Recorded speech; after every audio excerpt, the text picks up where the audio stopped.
wabarakatuh. Alhamdulillahirabbil alamin. Alladzi anzala al-Qur'ana ilaina wa yassara. Sallallahu ala sayyidina Muhammadin sallallahu alaihi wasallam alladzi kana khuluquhu Qur'an. Alhamdulillah, pagi hari ini kita semua santri Tamyiz yang ada di Kiai Tamyiz mengikuti secara online, dan santri Tamyiz yang berada di luar santri Kiai Tamyiz yang mengikuti secara online, mengikuti pelajaran ngaji bersama Abang di Selasa pagi hari ini untuk menjelaskan tentang bagaimana metode Tamyiz ini dibuat sehingga metode ini insya Allah efektif dapat mengantarkan kita santri Tamyiz 90% dapat memahami terjemahan Quran dan kita secara formal. Marilah kita mulai pembelajaran pada pagi hari ini dengan memberikan Fatihah kepada muassis pesantren Kiai Tamyiz, Allah yarham Kiai Tamyiz bin Sultan Al-Basyar atau Sultan Al-Basyar yang telah membangun pesantren ini sehingga kita pada hari ini dapat menikmati proses pembelajaran Tamyiz yang insyaallah ila hadratin Nabi Mustafa Rasulullah sallallahu alaihi wasallam wa ala alihi wa ashabihi wa tabi'in wa tabi'in tabi'in radhiyallahu anhum ajma'in wa ila jami'i masyayikhina wa masyayikhi masyayikhina wa talamizi masyayikhina wa talamizina wa talamizina nafi'ina nafa'ahullahu bi'azamihi wa khususan ila muassis al-Ma'had Kiai Tamyiz Kiai Tamyiz nafa'ahullahu bi'azamihi.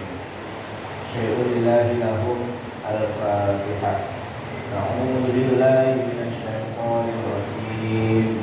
Bismillahirrahmanirrahim. Alhamdulillahi rabbil alamin.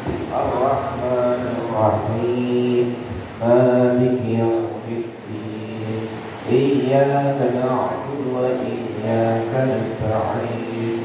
Ihdinas siratal mustaqim.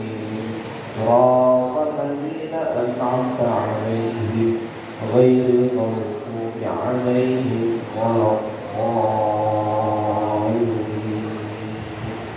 Amin. Baik, seluruh santri yang online ataupun yang offline, alhamdulillah pada kesempatan kali ini kita akan meneruskan ngaji kita, yaitu meneruskan materi yang sudah disampaikan pada majibah ngaji sebelumnya.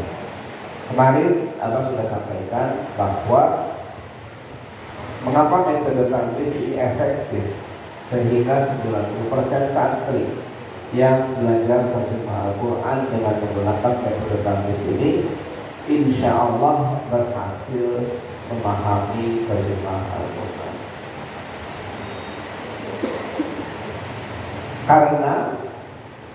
Karena dalam metodologi Tamyiz, urutan pembelajaran yang kita sampaikan kepada santri itu berdasarkan urutan anak tangga, dimulai dari yang paling kecil ke yang paling besar. Kemarin kita sampaikan bahwa urutan satuan bahasa di seluruh dunia, termasuk bahasa Indonesia, itu ada satuan bahasa. Terkecilnya bertambah sedikit sampai dengan satuan bahasa urutan terbesarnya.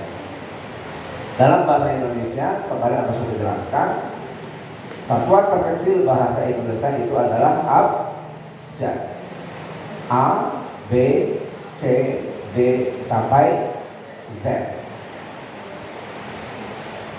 Apabila satuan bahasa abjad ini digabungkan satu sama lain dengan huruf vokal, maka satuan bahasa berikutnya adalah suku kata. Bapak kecil aku belajar ini Budi, kalian tidak belajar itu. Wati kakak Budi, Iwan adik Budi. Yang tahu ini Budi, ini Wati, ini Iwan berarti sudah tua. Tapi apa ini bukan ini menyampaikan tua atau mudanya, tetapi satuan bahasa terkecil dulu kita pelajari saja. Mulai dari apa? Satu, abjad. Abjad digabungkan menjadi suku kata. Suku kata digabungkan menjadi kata. Katanya itu adalah Budi. Dan Budi, bila digabungkan maka menjadi kalimat. Kata digabungkan menjadi kalimat. Begitu juga dalam Quran. Quran punya satuan bahasa mulai dari yang terkecil sampai yang besar, walaupun satuan bahasanya tidak sama dengan bahasa Indonesia. Dalam bahasa Quran atau bahasa Arab, satuan terkecilnya sama, yaitu abjad. Bedanya kalau bahasa Indonesia A, B, C sampai Z. Kalau bahasa Quran atau bahasa Arab, alif, ba, ta, sa, dan seterusnya sampai ya. Kalau di BTQ, ba, ma, wa, fa, terus apa? Apa? Yang ini atas apa? Ha, ho. Yang di tengah apa? Apa? Ha-a. Yang paling bawah ha-a. Apabila abjad Quran ini digabungkan tidak menjadi suku kata, tetapi menjadi kata. Bila kata digabungkan menjadi kalimat. Jadi urutan satuan bahasa untuk mempelajari Quran ada berapa? 3. Yang pertama abjad, 2 kata, 3 kalimat. Itu kalau pakai bahasa Indonesia. Kalau menggunakan bahasa Arab, 1 abjad, 2 lafal atau kalimat, yang ketiga kalam atau jumlah. Struktur pembelajaran tamyiz dimulai dari belajar abjad. Bila sudah bisa abjad, meningkat belajar lafal atau kalimat, dan bila sudah bisa lafal atau kalimat, maka kita baru mengajarkan atau belajar jumlah atau kalam.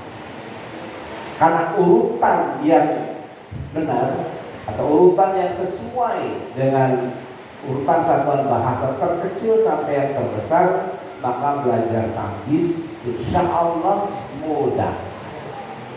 Kenapa mudah? Karena yang belajar tamyiz insya Allah 90% bisa. Kalau ada yang tidak bisa belajar tamyiz, pada proses pembelajarannya pasti ada urutan yang terlewati. Kemarin Anda sudah menjelaskan bagaimana belajar abjad dalam metode tamyiz. Apa bukunya? Metodenya? Tamyiz BTQ. Dalam mempelajari abjad, tamyiz BTQ dibagi 2. Yang pertama belajar abjad, yang kedua belajar harokat. Ulang. Dalam metode tamyiz mempelajari abjad dibagi 2 cara belajarnya. Yang pertama apa? Abjad. Yang kedua harokat. Dalam mempelajari abjad juga dibagi 2 materi. Yang pertama makharijul abjad, yang kedua sifatul abjad. abjad. Belajar harokat juga dibagi dua tahap pembelajaran di Tamyiz BTI. Yang pertama apa? Belajar cara baca. Yang kedua, cara waqaf, cara tilawah dan cara waqaf. Masih ingat? Ulang. Dalam metode tamyiz mempelajari lafal namanya tamyiz BTI. Ada berapa materi pembelajaran? 2. 1, belajar abjad. 2, belajar harokat. Belajar abjad ada berapa materinya? 2. Yang pertama makharijul abjad, yang kedua sifatul abjad. Dalam cara mempelajari harokat ada 2 pembelajarannya. 1, cara baca atau cara tilawah, dan yang ketiga cara berhenti atau cara waqaf. Keempat hal ini yaitu makharijul abjad, sifatul abjad, tilawah dan waqaf itu insya Allah seperti metode tamyiz ada nyanyian. Makharijul abjad sudah ada nyanyiannya untuk mempermudah? Ada. Sifatul abjad ada nyanyiannya? Ada. Tilawah ada nyanyiannya? Belum. Sedang dibuat oleh tim. Siapa yang mau ikut membuat lagunya? Angkat tangan, angkat tangan. Ya, daftar sama Ustaz Fahzi. Ustaz Fahzi sedang menerima lowongan untuk volunteer pengarang lagu, yaitu cara baca dan cara waqaf. Ada berapa cara bacanya? 6. 1, dibaca cepat 1 jari. Yang kedua, dibaca jelas. 2, 3, dibaca apa? Pantun. 4, dibaca apa? Tekan. Kelima, dibaca panjang. 6, dibaca dengung. Ulang. 1, dibaca jelas. 2, 1 dibaca cepat. 2, dibaca jelas. 3, dibaca tekan. 4, dibaca pantun. 5, dibaca panjang. 6, dibaca dengung. Nanti waqaf juga ada beberapa cara berhenti. Ada berapa? 5. 1, dibaca jelas. 2, dibaca tekan. 3, dibaca pantun. 4, dibaca panjang. 5, dibaca dengung.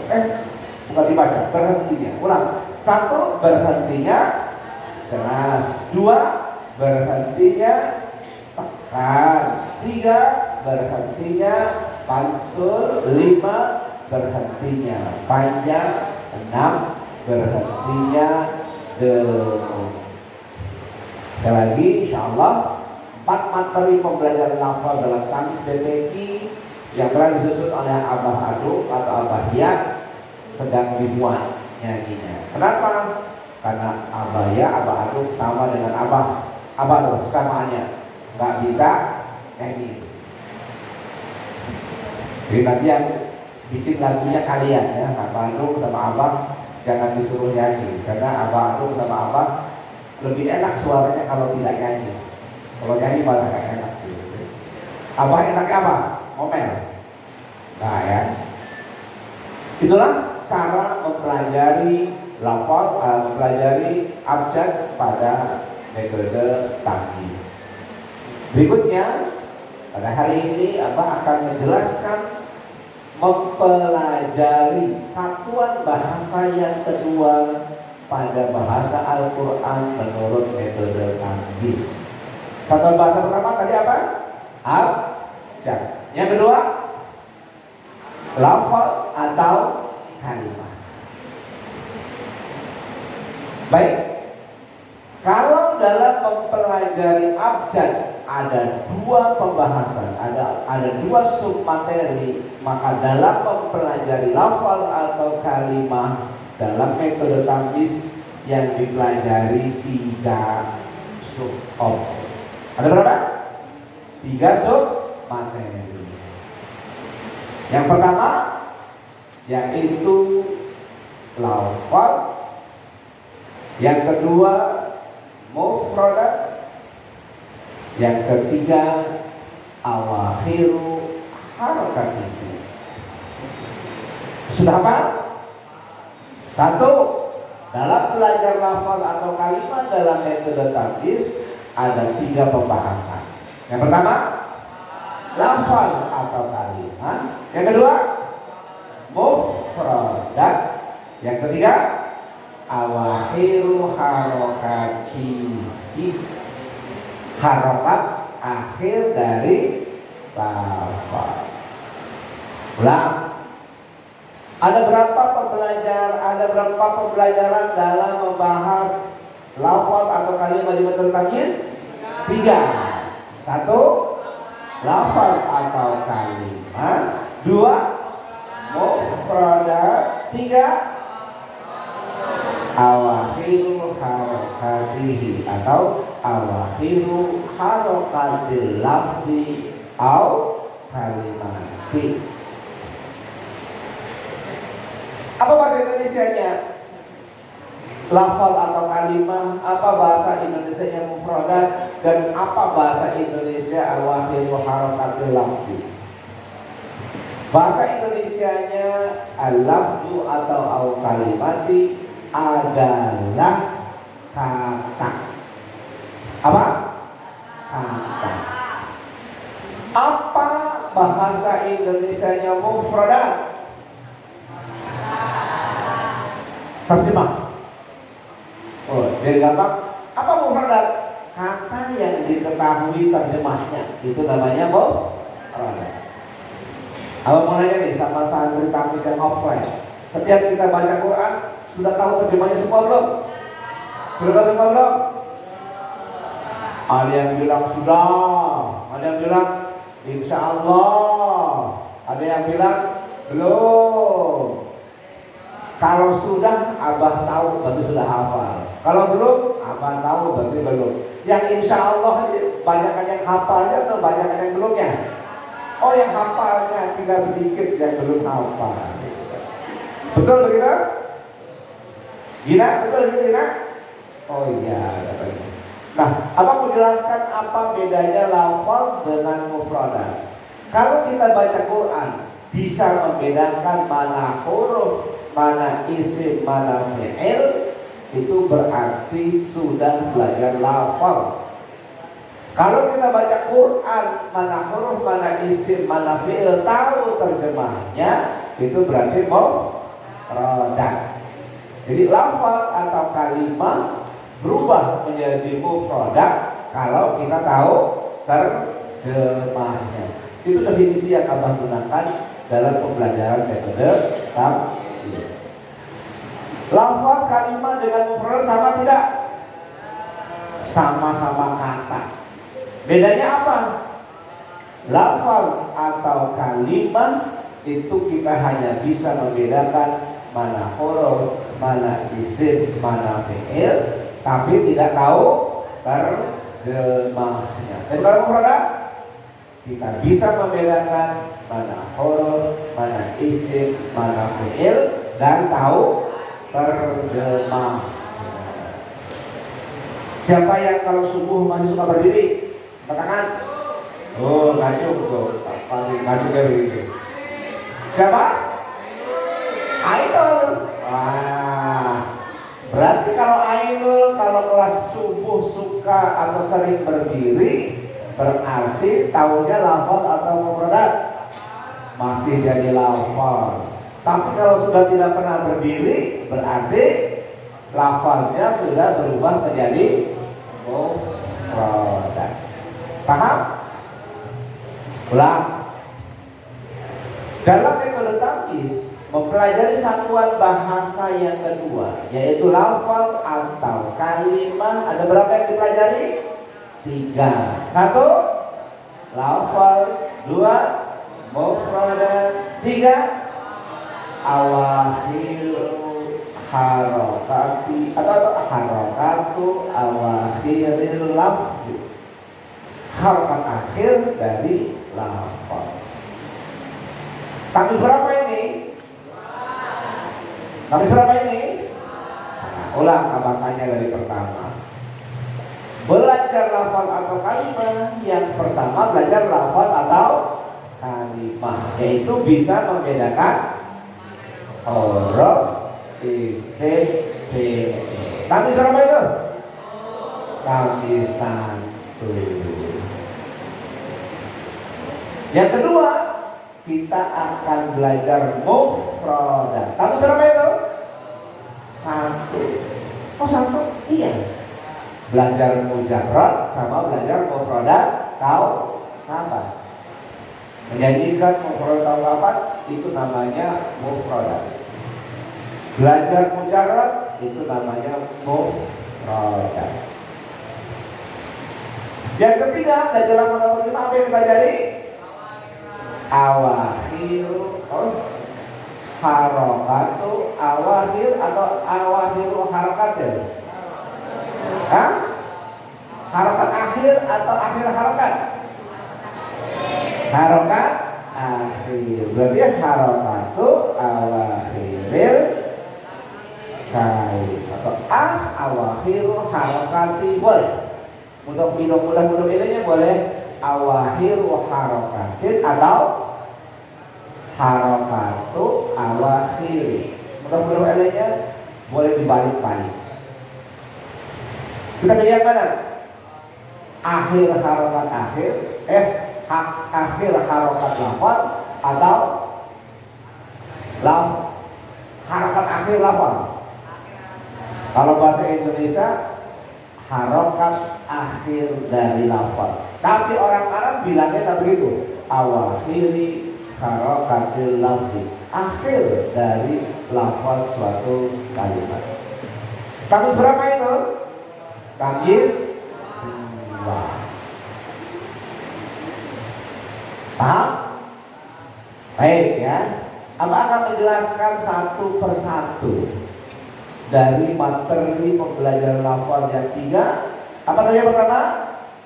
Al-lafzu atau al-kalimatu. Yang kedua, al-mufradatu. Yang ketiga, awakhiru harokatil lafzi.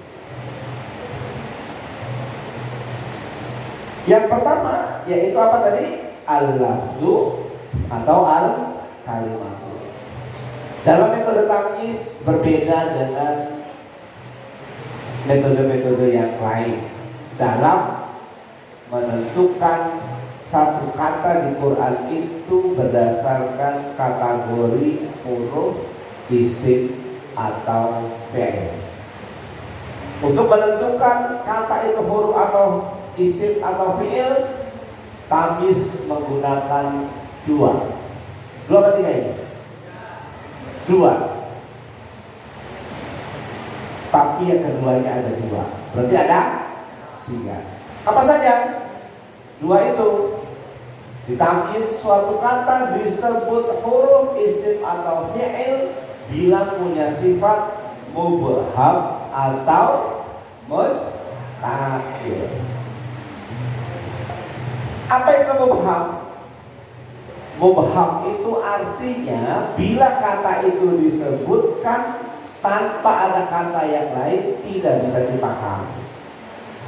Apa itu mustaqil? Bila kata itu disebutkan maka bisa dipahami maksudnya. Nah, apa mengkategorikan setiap kata yang mubham itu disebut huruf. Setiap kata yang mustaqil disebut isim atau fi'il. Ulang ya. Dalam metode tamyiz mengkategorikan suatu kata di Quran, apakah dia huruf, apakah dia isim atau fi'il, kriterianya ada berapa? Dua. Duanya begini tanya. Ikutin apa? Gimana? Duanya begini. Yang dua dan ketiganya nempel. Kenapa? Karena yang kedua ada dua. Yang pertama apa? Mubham. Yang kedua mustaqil. Setiap kata yang mubham di metode tamyiz disebut sebagai huruf. Setiap kata yang mustaqil bisa jadi isim, bisa jadi fi'il. Ada nyanyiannya? Ada nyanyiannya tidak? Ada. Ayo nyanyi. Siapa nih yang pegang speaker? Siapa? Siapa namanya? Hah? Ayo nyanyi. Naufa nyanyi Naufa. Semua ikut ya? Semua ikut. Siap? Semua ikut? Sudah siap hafal? Ayo 1, 2, 3.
Tadi apa? Pertama bilang apa? Nyanyiannya Irma diulang 1, 2, 3.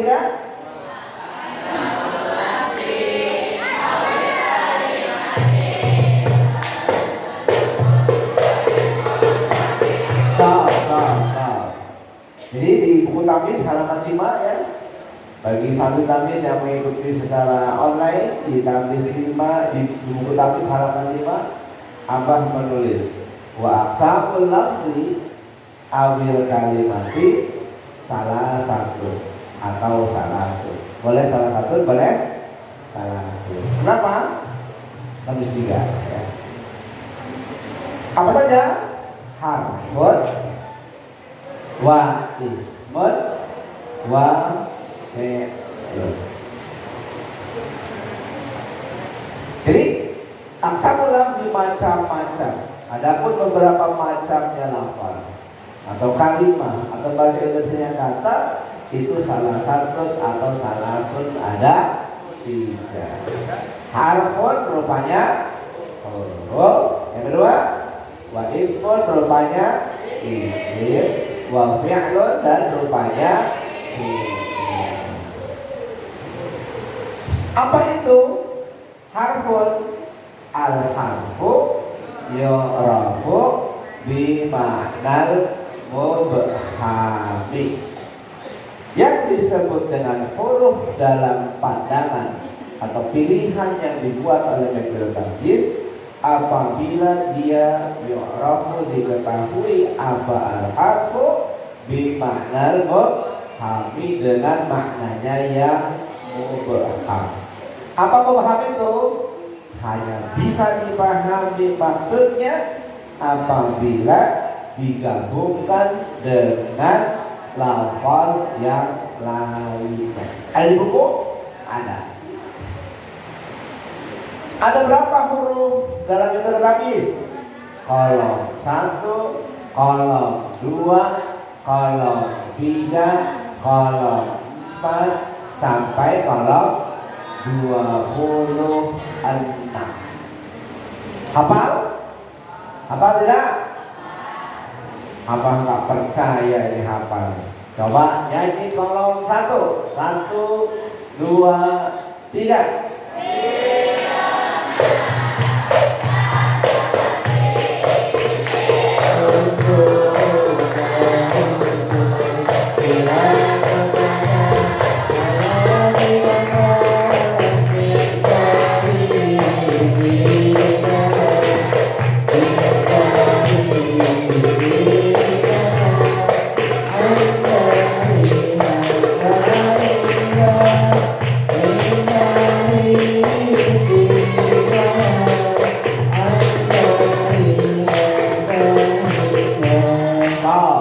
dites ya, apakah mubham atau tidak. Pertama B, artinya apa?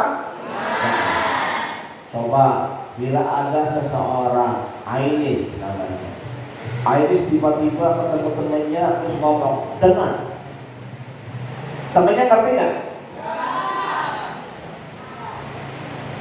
Apakah karena Ainis yang ngomong atau karena yang lain yang ngomong?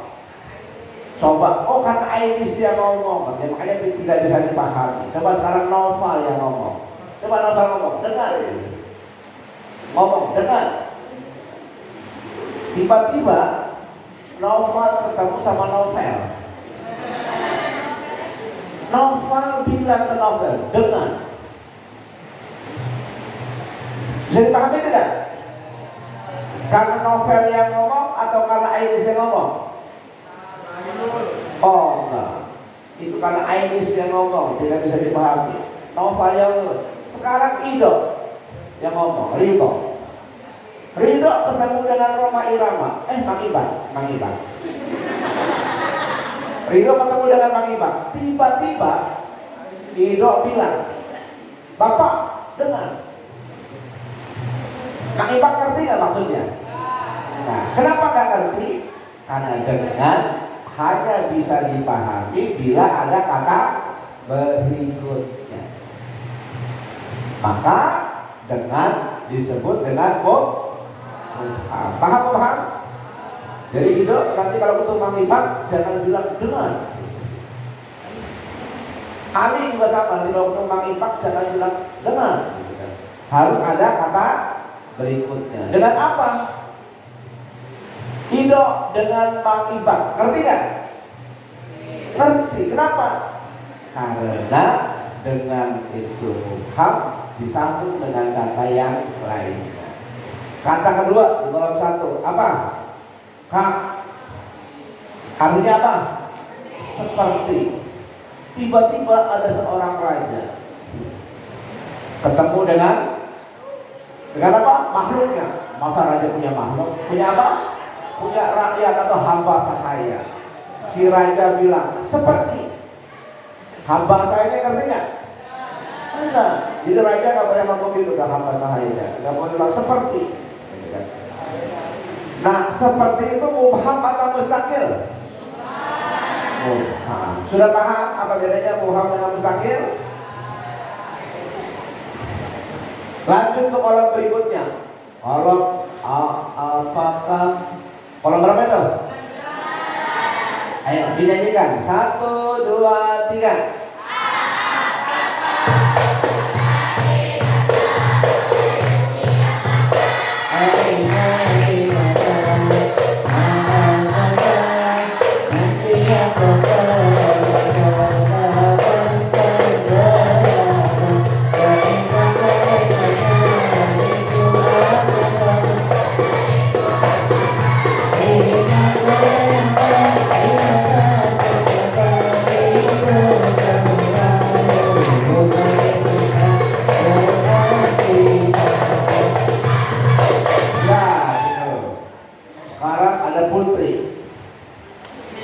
Putri lagi lewat. Kalau Prabu sama raja temannya. Kalau putri temannya putra. Putri lewat di depan putra. Tiba-tiba putra bilang seperti. Apakah? Putri ngerti nggak putri? Kalau tiba-tiba ada orang bilang apakah? Ngerti nggak? Maka apakah atau apakah itu mubham atau mustaqil? Mubham. Kenapa mubham? Karena hanya bisa dipahami apabila disambungkan dengan kata berikutnya atau kata yang lain. Para Prabu tiba-tiba ngomong kepada siapa kalau Prabu ngomong kayak misalnya? Putri. Kalau putri namanya putra, kan? Prabu ngomong kepada apa? Kalau ada Prabu itu raja, bawahnya raja apa? Abid. Oh iya, Prabu kepada Abid, gitu kan? Prabunya orang Jawa, Abidnya orang Arab, gitu kan? Ada Prabu ngomong kepada Abi. Apa ngomongnya Prabu? Apakah ala inaka ayu siapakah? Tiba-tiba Prabu ngomong kepada Abi, ayo siapakah?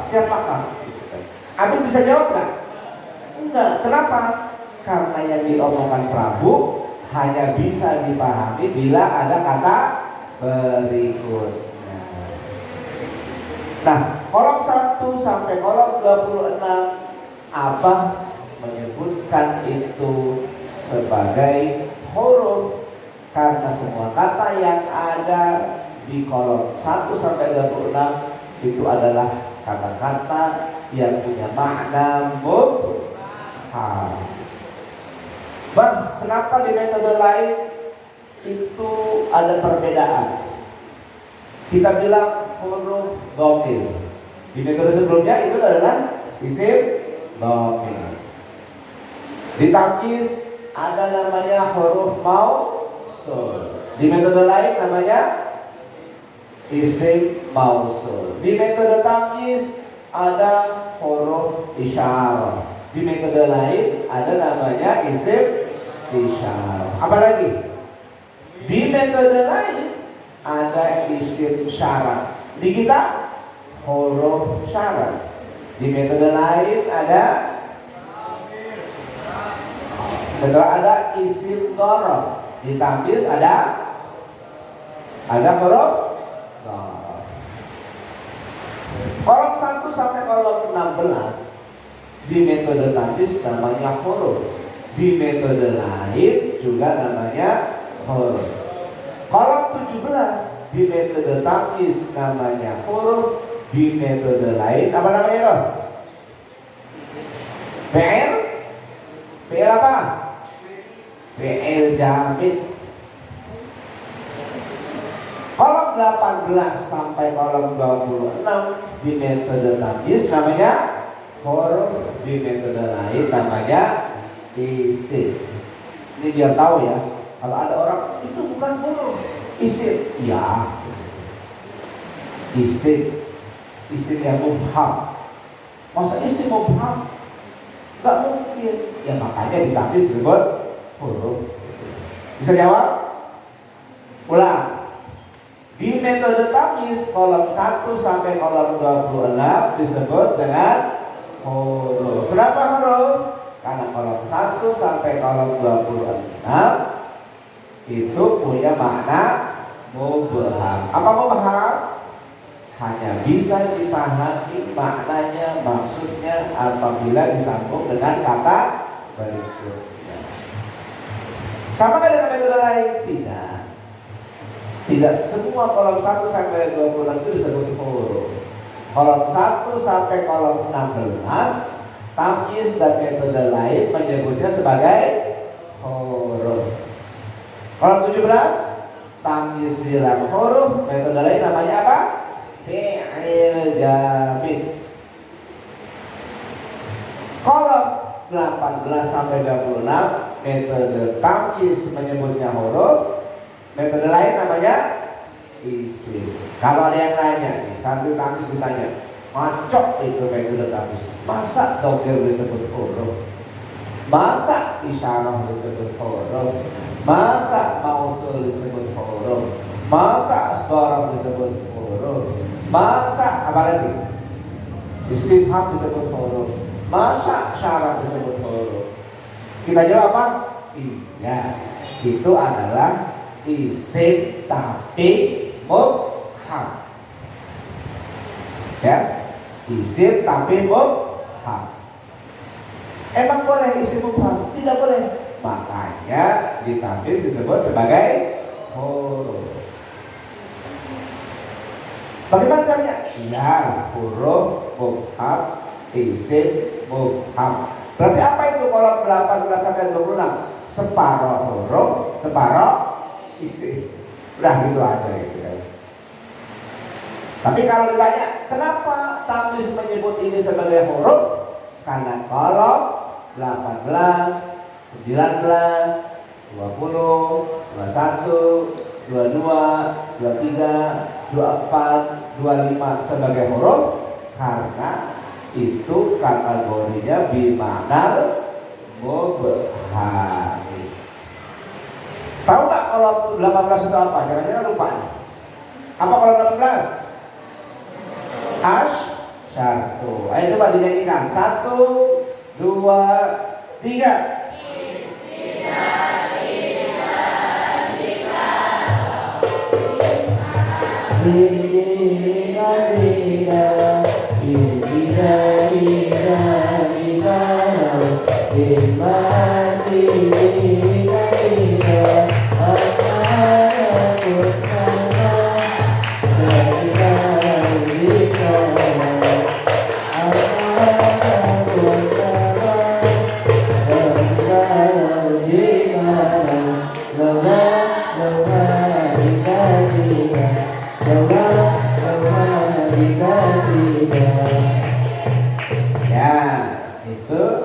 Huruf asyartu. Di metode lain namanya apa? Isim asyartu atau isim syarat. Mana yang benar? Mana yang benar? Dua-duanya benar. Yang penting tahu alasannya. Yang salah itu bilang huruf tidak tahu alasannya, bilang isim juga tidak tahu alasannya. Alasannya pokoknya dulu waktu saya ngaji itu huruf. Kata siapa tuh? Kata santri tamis. Kata yang ngajinya bukan tamis, pokoknya dulu waktu saya ngaji itu adalah isim. Nah sekarang pokoknya itu namanya mubham. Boleh isim, boleh huruf. Tapi menurut tamis setiap kata yang mubham maka disebut sebagai huruf. Paham? Bisa jawab kalau ada yang nanya kenapa hurufnya banyak di metode tamis? Bisa jawab? Insya Allah. Terutama bagi para guru yang akan mengajarkan tamis ya, baik di tamis secara offline, terlebih buat santri yang mengajarkan tamis di luar pesantren tamis yang mengajarkan secara online. Itulah alasan mengapa huruf di metode tamis itu ada 26 kolom, di metode lain hanya ada 16 kolom. Abah sering mendapatkan pertanyaan dari santri-santri tamis yang sudah mengajarkan tamis di lingkungannya masing-masing. Bah, saya sering ditanya sama kiai-kiai yang lain, mengapa tamis membuat bid'ah di dalam huruf? Bid'ah bukan? Bid'ah menciptakan sesuatu yang baru. Iya, memang itu bid'ah menurut metode yang lain. Tetapi pendapat ini sudah pernah dilakukan oleh Imam Sibawayh. Imam Sibawayh itu lahirnya setelah tamis atau sebelum tamis? Sebelum tamis. Jadi kata Imam Sibawayh, setiap huruf itu satu punya makna mubham, dan apabila ada isim dan fi'il yang mempunyai makna seperti huruf, maka itu huruf. Contoh, kata Imam Sibawayh, ka huruf isim atau fi'il? Ka. Kolom 1, bika, yang artinya seperti. Maka setiap kata isim atau fi'il yang punya makna seperti huruf, apa yang punya makna seperti? Isimnya apa? Mislu. Mislu apa artinya? Seperti. Ka apa artinya? Seperti. Maka kata Imam Sibawayh, mislu adalah huruf. Oh, Naila pernah ketemu sama Imam Sibawayh. Oh, kok bilang gitu. Tak kira ketemu Imam Sibawayh, nggak ngerti, baru sekarang ngerti. Nah, ini kata Imam Sibawayh, setiap kata baik isim atau fi'il bila punya makna apa? Mana apa? Makna huruf, maka itu adalah huruf. Misalnya Muhammadun kalbadri.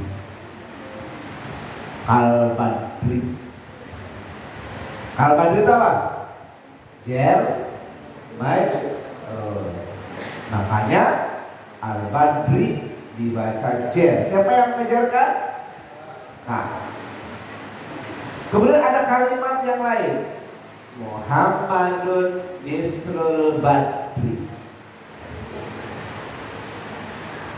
Kenapa badri? Karena dijerkan oleh mislu. Mislunya jar majrur atau mudhaf ilaih? Kata tamyiz mudhaf ilaih. Kata Imam Sibawayh itu adalah jar majrur. Muhammadun kalbadri. Kalbadri apa itu? Jar majrur. Terus ada kalimat lain. Muhammadun mislul badri. Mislul badri apa itu? Menurut tamyiz mudhaf ilaih, menurut Imam Sibawayh itu adalah jar majrur. Kenapa jar?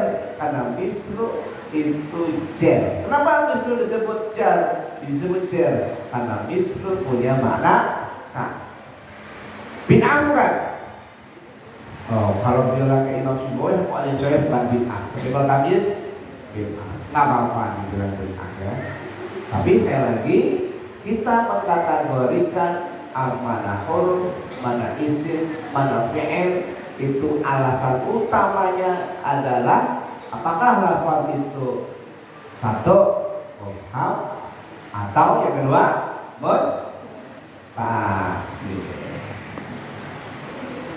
Bisa saya pahami? Sekali lagi khususnya terlebih kepada seluruh pengajar tamyiz yang ada di luar pesantren Bait Tamyiz. Karena di Bait Tamyiz orang tidak akan menanyakan ini, tapi bila kita mengajar di luar pesantren Bait Tamyiz pasti ditanyakan ini. Mana lagi waktu belajar tamyiz praktek pertamanya apa? Surah Al-Baqarah ayat ke-2. Baca secara tajwid. Bismillahirrahmanirrahim. Dzalikal kitabu la raiba fihi hudal lil muttaqin. Kita baca berikutnya. Baca putus-putus. Baca di mana? Dzalika al-kitabu la raiba fihi hudan li al-muttaqin. Bisa baik dimantrain, ya baik dibahas. Dzalika apa ini? Huruf. Apa huruf? Isim. Huruf isim. Huruf isim. Udah karena ini huruf bukan isim, berhenti belajarnya. Ada nggak? Ada. Aku pernah dapat laporan ada santri dewasa, biasanya ustaz begitu bahas dzalika disebut huruf langsung nggak mau ngaji lagi. Kak ini nggak pintar tamyiz. Ada. Oh, ada itu yang mengajarkan tamyiz di luar. Sekali lagi abang sampaikan, ya, abang sampaikan kenapa dzalika itu huruf? Karena punya makna mubham. Apa artinya itu? Dzalika itu apa artinya? Itu. Kalau itu bisa dipahami tidak? Itu tuh bisa dipahami nggak? Bisa kalau itu tuh. Kenapa? Ada yang ditunjuk. Tapi ketika tidak ada ditunjuk maka tidak ada. Sekali lagi ya, terutama buat pengajar tamyiz di luar pesantren Bait Tamyiz, mengapa kelompok huruf di Bait Tamyiz berbeda dengan pengelompokan huruf di metode lain? Alasannya adalah karena di metode tamyiz kata disebut huruf bila punya makna mubham. Kolom 1 sampai kolom 16 mubham. Semua pengarang sepakat. Kolom 17 metode lain menyebutnya apa? Fi'il jamid. Di tamyiz tetap huruf. Kolom 18 sampai 24 di metode lain menyebutnya apa? Isim.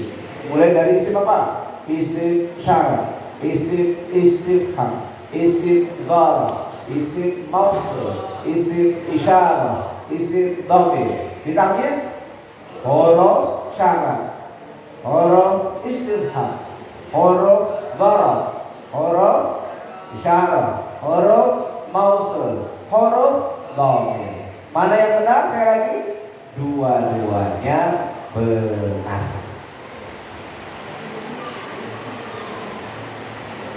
Paham ya? Itulah pembahasan pertama tentang huruf. Ada berapa kalimat tadi?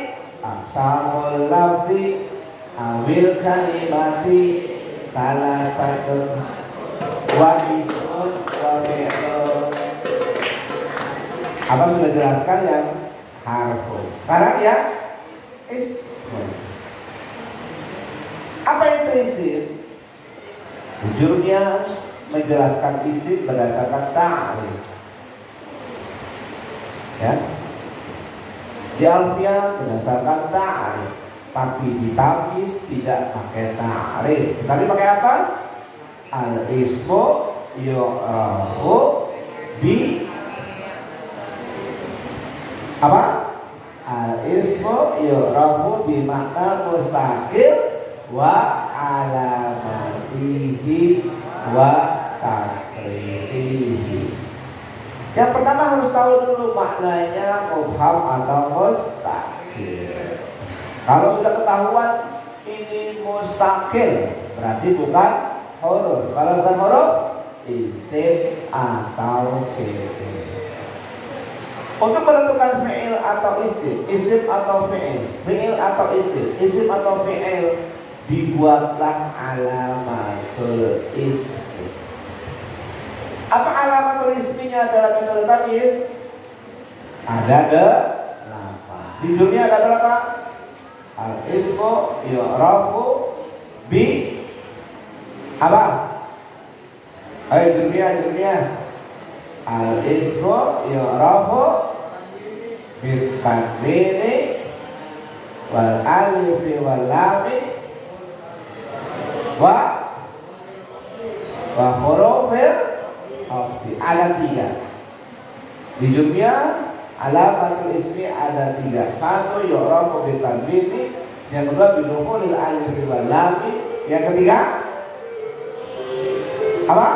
Bi hurufil khafdi, dengan masuknya atau diawali huruf jar. Di tamyiz ada berapa? 8. Kenapa ada 8? Kenapa ada 8 dan 3?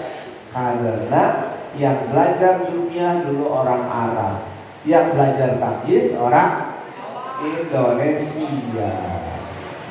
Ada orang Jawa, Prabu, ada Abid, orang Arab, ada Raja, orang Raja.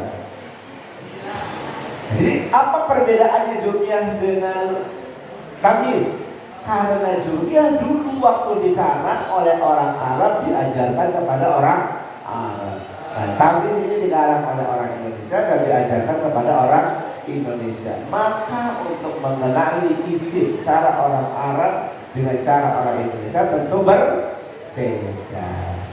Jumlah orang Arab mengenali isim cukup dengan al-harfu yu'rafu bitanwini wa dukhulil alif wal lam wa dukhulil hurufil khafdi. Di tamyiz harus ditambahkan. Karena ada apa? Diawali ma, mi, mu dan lain sebagainya. Hafal ciri-ciri isim? Hafal? Ayo kita nyanyikan sama-sama. Siap? 1, 2, 3. Pakai lagu apa ini? Hah? Ayo, terserah Habib. Lagu apa Habib? Tergantung kendangnya Habib. Ikutin kendangnya Habib ya. 1, 2. Ayo pegang kendangnya. 1, 2, 3.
Ya, satu, dua, ikut Noval, lagunya Noval ikutin. Ayo Noval, satu, dua, tiga.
Coba Abah akan jelaskan di mana perbedaan ciri-ciri isim tamyiz yang ada 8 dan ciri-ciri isim di dunia dan di dunia. Yang pertama, ciri-ciri isim itu ciri-ciri isim itu ada 8. Satu apa? Berakhiran tanwin. Kata Jurmiyah, al-ismu yu'rafu bit tanwini. Sama gak? Sama. Yang kedua, berakhiran kasrah. Jurmiyah bilang apa? Bidukhulil alifi wal lam. Sama tidak? Beda. Di mana ada berakhiran kasrah? Karena ada mudhof ilaih. Mudhof ilaih selalu selalu kasrah. Jadi Abang mengapa memasukkan berakhiran kasrah?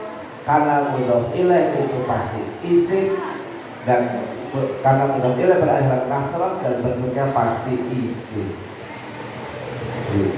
Dari mana berakhiran kasrah? Itu untuk mudhof ilaih. Mudhof ilaih ada berapa? 3. 1 nakirah, 2 nakirah, 3 nakirah al-ma'rifat. Yang namanya mudhof ilaih, nakirah, dhamir dan al-ma'rifat itu pasti isim. Itulah mengapa di metode tamyiz ada ciri-ciri isim berakhiran kas. Yang ketiga apa ini? Berawalan al.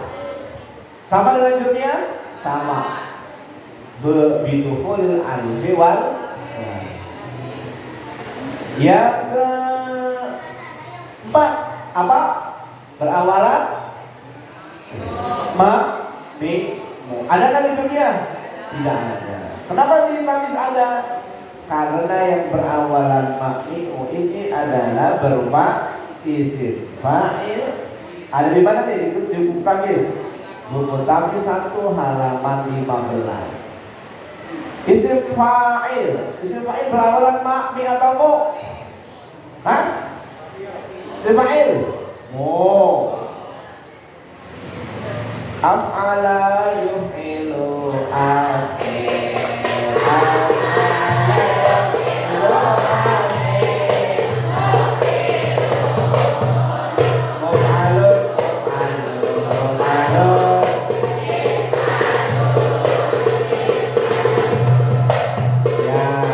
apa saja yang berawalan mu? Isim fa'il, isim maf'ul,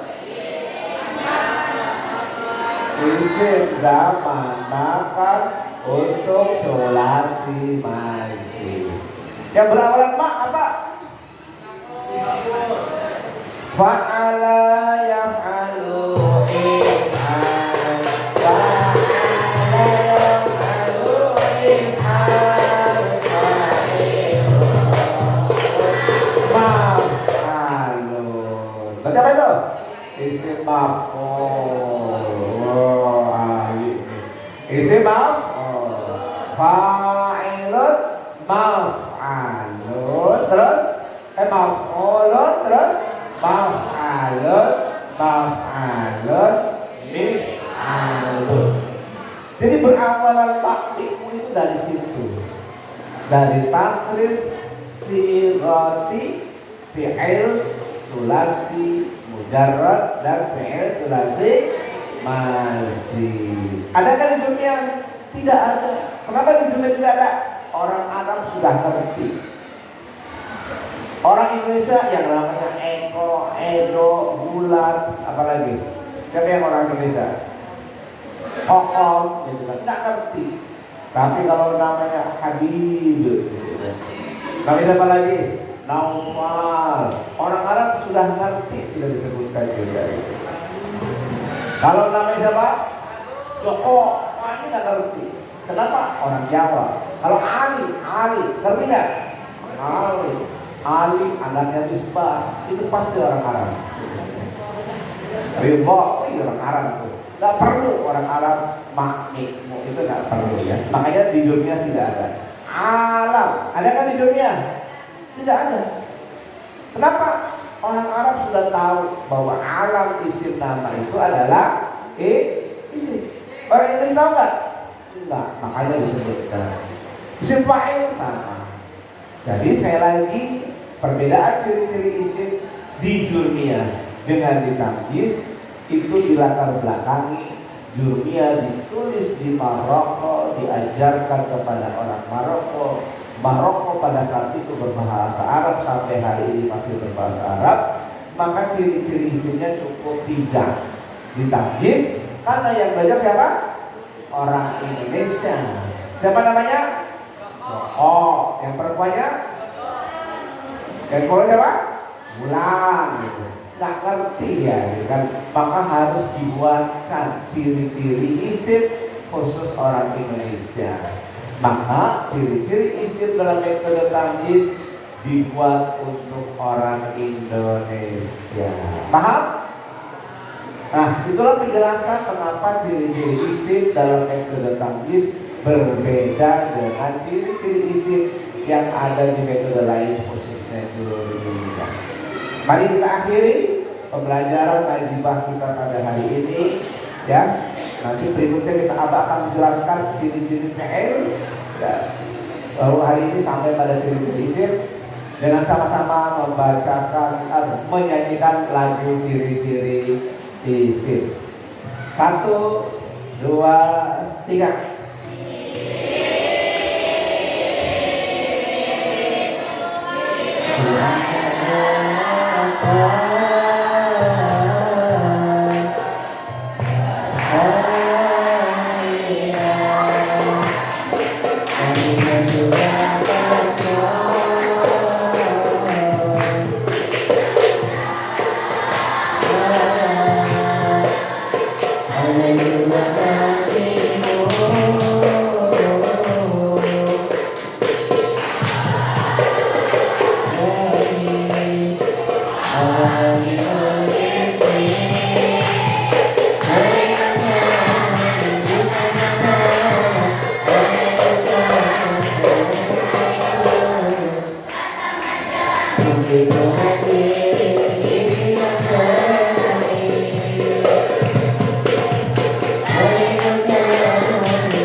Atas perhatiannya, baik santri tamyiz offline di Departemen Tamyiz ataupun santri tamyiz online di luar Departemen Tamyiz. Demikian acara tajibah pada edisi yang kesekian ini. Marilah kita akhiri dengan sama-sama baca hamdalah dan doa tafaruq. Alhamdulillahirabbil alamin. Subhanakallahumma wa bihamdik asyhadu an la ilaha illa anta astaghfiruka wa atubu ilaik. Assalamualaikum warahmatullahi wabarakatuh.